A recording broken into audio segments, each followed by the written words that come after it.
შემადგენლობაში ჯერჯერობით მხოლოდ 1-2 მაგით ცვლილება ვნახეთ. კიზი მამაგეიშვილი ითამაშა ბურთი, მარჯვენა ფლანგზე სივრცეა ზოური.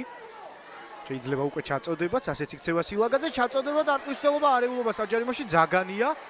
შეინარჩუნა ბურთი და ყოფით ამარცხებს. ის კოლხეთი 1913-ს. გიაკვა ალთუნაშვილი და 13-ში თბილისი. აქცენტირებული თავის დაცვაზე, მასპინძლები კი ცდილობენ შეტევას. მამალთის საჰაერო ორთაბრძოლა ადრიანს დარჩა, ალთუნაშვილმა დაიბრუნა და იქ ხაზების გაჭრა შეიძლება გავიდა ეს პასი. ძაგანია საჯარიმოშია უკვე. ერთბაშად რამდენიმე მეტოქის გარემოცვაში მარტოა პასი გააკეთა, შესტუმრებს ორი. შესვლა აქვს განხორციელებული. ჯინჯოლოვამ ჩააწოდა.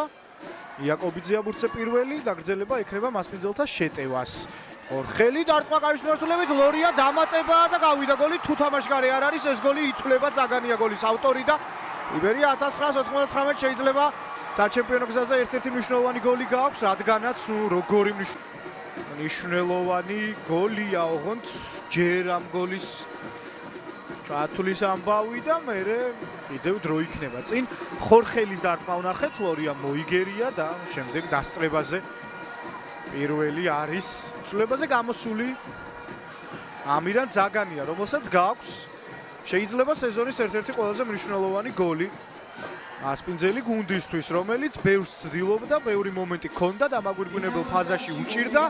მაქსიმალურად გაძლიერდა შეტევა, შემოვიდა სიხარულიძე, შემოვიდა ძაგანია და მასპინძლებმა თავის პროგრამა მინიმუმს, თავის თავარ მიზანს, რასაც ქვია ანგარიშის გახსნა და გოლის გატანა მიაღწიეს. დანარჩენი ვნახოთ.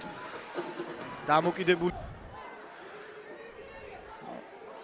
გვასალია, შემდეგ სიხარულიძე, ძაგანი არ აქვს.